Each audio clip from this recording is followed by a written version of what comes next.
Hi everyone, Radhe Radhe. तो आज मैं अभी ऋषिकेश में ही हूँ और आज जाऊँगी पौंटा। तो अभी मैं उठ गई थी आज 4 बजे, और 4 बजे मेरी बेटी जो है, कल हम त्रिवेणी घाट गए थे तो बहुत चली थी पैदल, और उसकी टांगों में इतना दर्द हो गया था कि वो 4 बजे ही उठ गई थी। उसने मुझे भी जगा दिया था और उसके बाद तो मुझे बिल्कुल भी नींद नहीं आई। और ये देखो, मैं छत पे आ गई थी, वो दोबारा थोड़ा सा सो गई थी। मैंने उसकी टांगें दबाई थी, थोड़ा सा मैंने ऑयल की मसाज की थी। तो उसके बाद वो सो गई थी और मैं आ गई थी छत पे। और छत पे मैं थोड़ा सा वॉक कर रही थी। यहाँ पे ठंडी ठंडी हवा भी चल रही थी, बहुत ही अच्छा मौसम लग रहा था। बहुत ही ठंडा भी मौसम हो रहा था, क्योंकि आजकल हवा भी चल रही है, हवा के साथ साथ थोड़ा सा बारिश भी हो रही थी। तो यहाँ पे टॉप टेरेस पे मैं आ गई थी। वैसे तो हम टॉप फ्लोर पे जाते नहीं हैं और नीचे ही रहते हैं, तो मैं कम ही आती हूँ, लेकिन मैंने सोचा कि चल लेती हूँ। मैं जल्दी उठ गई थी तो क्या ही करती। और वैसे मैंने थोड़ा सा ब्रेकफास्ट की भी तैयारी कर दी थी। आलू मैंने कुकर में देखो बॉईल करने रख दिए थे, और माँ के लिए मम्मी ने कहा था कि मुझे गुनगुना पानी देना। मैं रख के भूल गई और छत पे चली गई और गुस्सा कर रही है कि पानी यहाँ बॉईल होने लग गया था और तू छत पे चली गई थी। तो अब मेरी बहन यहाँ पे सो रही थी और मैं उसको जगा रही थी। देखो मैं किस तरह उसके साथ मस्ती कर रही हूँ। हमारी मस्ती ऐसी चलती है। और उसने नाखून मारे मेरे हाथ पे मजाक में। और देखो मैं उसको बोल रही हूँ कि ये उठती नहीं है बिल्कुल भी। और देखो किस तरीके से मुंह छुपा के बैठी है कंबल के अंदर, ताकि मैं उसको वीडियो में ना दिखाऊं। तो अभी मैं अपने लिए थोड़ा सा चाय भी बना रही हूँ और उनके साथ गप्पे भी मार रही हूँ। और मुझे चाय की तो सुबह इतनी क्रेविंग होती है कि मैं क्या ही बताऊँ गाइस। वैसे मैं सोचती हूँ कि मैं अवॉइड करूँ, बट नहीं कर पाती हूँ। और अभी मैं यहाँ पे चाय बना रही थी, लेकिन चाय में एक चीज़ मैं ज़रूर अवॉइड करती हूँ, शुगर। जैसे चीनी होती है ना, तो चीनी मैं बिल्कुल भी ऐड नहीं करती हूँ, क्योंकि इससे नुकसान बहुत होता है, केमिकल होता है चीनी में।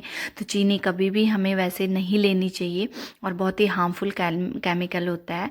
तो उसकी जगह मैं यूज़ करती हूँ मीठे में गुड़ या शक्कर। तो जब भी मैं अपने ससुराल में होती हूँ तो मैं शक्कर वहाँ पे रखी रहती है, तो मैं शक्कर यूज़ करती हूँ, अदरवाइज़ गुड़ यूज़ करती हूँ। तो अभी मैं इसकी यहाँ आई थी तो मैं यहाँ गुड़ लेके आई थी। और ये देखो, ये कल पर्स लेके आई थी मार्केट से, और ये बेचारी दिखाना भूल गई थी, तो मैंने कहा चल तू भी दिखा ले अपना पर्स।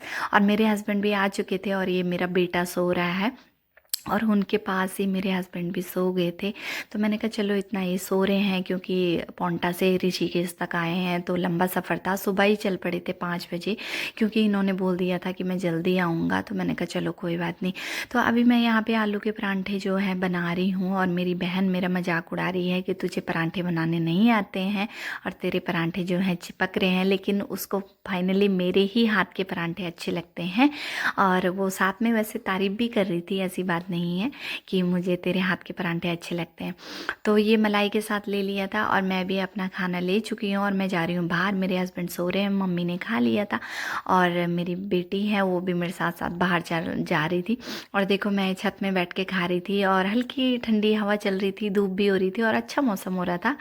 तो अभी देखो ये हमारी पहाड़ियाँ भी दिख रही हैं, और ये है नरेंद्र नगर की पहाड़ियाँ, और वहाँ से जाते हैं हम घर को। तो अभी देखो बच्चे भी यहाँ पे खेल रहे हैं, और मैंने भी खाना खा लिया था, और मैं इनके साथ गप्पे मार रही थी माँ और बहन के साथ। और ये यहाँ पे दोनों खेल रहे थे, और साथ में मैं थोड़ा सा चाय बची की थी वो पी रही थी। तो अब मेरा काम हो गया था, और मैंने बैग वैग पैक कर लिया था। अब हो रही है जाने की तैयारी, और मैं हो गई थी रेडी। तो वैसे तो सच बताऊं, बहन के घर आओ चाहे मायके में आओ, लेकिन मायके वाली ही फीलिंग आती है अपने भाई बहनों के साथ में।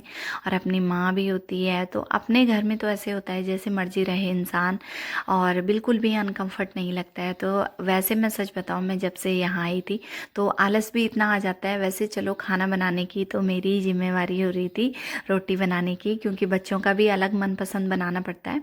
तो करके, बट ये होता है ना कि थोड़ा सा लेजीपन आ जाता है मायके में आके। तो अब देखो हम निकल चुके हैं और घर की तरफ को। तो अभी हम पहुंचे थे नेपाली फार्म, और ये हमने क्रॉस कर दिया है। और देखो साइड में फ्लावर इतने आजकल चल रहा है, बसंत फ्लावर का जो सीज़न है वो चल रहा है। तो खिले खिले से फ्लावर्स यहाँ पे थे सारी जगह, और देखो कितने प्यारे प्यारे हैं। तो अभी हम पहुंच चुके हैं FRI, और देख सकते हैं आपकी FRI में हम पहुंच चुके हैं, और यहाँ का व्यू तो बहुत ही ज़बरदस्त है। और बेटी मेरी सो रही थी गोदी में। और अभी देखो हम यहाँ पे मिलिट्री एकेडमी के पास पहुंच चुके हैं।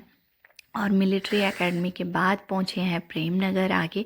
और जो ये फ्लाईओवर बन रहा था तो ये चालू भी हो गया है, 15-20 दिन हो गए हैं इसको शुरू हुए हुए, और ये कंप्लीट हो गया था। तो काफ़ी अच्छा रूट बन गया है प्रेम नगर से पोंटा तक।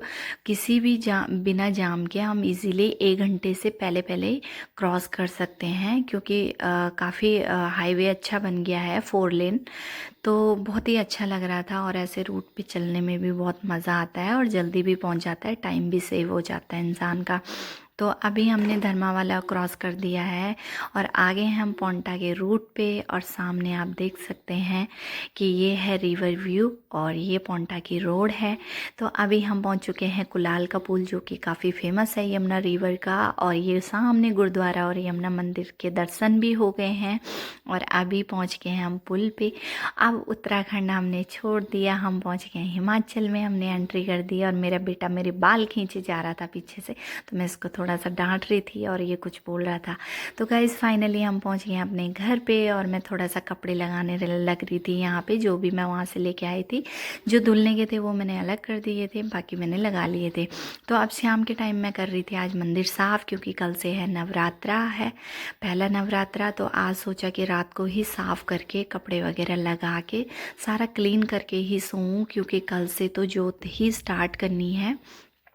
तो अभी मैं यहाँ पे मंदिर साफ़ कर रही हूँ, अच्छे से डीप क्लीनिंग कर रही हूँ। सामने जो प्लाई लगी है ना, तो ये काफ़ी टफ़ होती है साफ़ करने के लिए। हालांकि जब ये बन रही थी तो मैंने अपने हस्बैंड को बोला था कि प्लेन वाली लगाओ, ताकि प्लेन इजीली कपड़ा मारो और एकदम साफ़ हो जाती है। लेकिन इसमें देखो किस तरीके से धारियाँ बनी हुई हैं, तो इसके बीच में उंगली फंसा फंसा के, कपड़ा फंसा के, तब जाके ये अच्छे से डीप क्लीन होती है। अदरवाइज़ इसमें बीच में डस्ट जमी रहती है। और बेटी मेरी जो है मेरे साथ पूरी हेल्प करा रही है अच्छे से, और देखो किस तरीके से यहाँ पे हेल्प कर रही थी मेरी।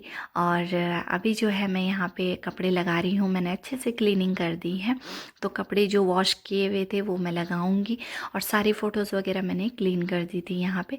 तो फाइनली कपड़े भी मैंने बिछा दिए हैं, और मंदिर भी देखो मेरा क्लीन हो चुका है गाइस। तो आज मैंने यही मेरा रूटीन रहा, और मैं आई हूँ ऋषिकेश से पोंटा। तो आज का ब्लॉग मेरा कैसा लगा तो प्लीज़ लाइक करें, कमेंट करें। Thank you.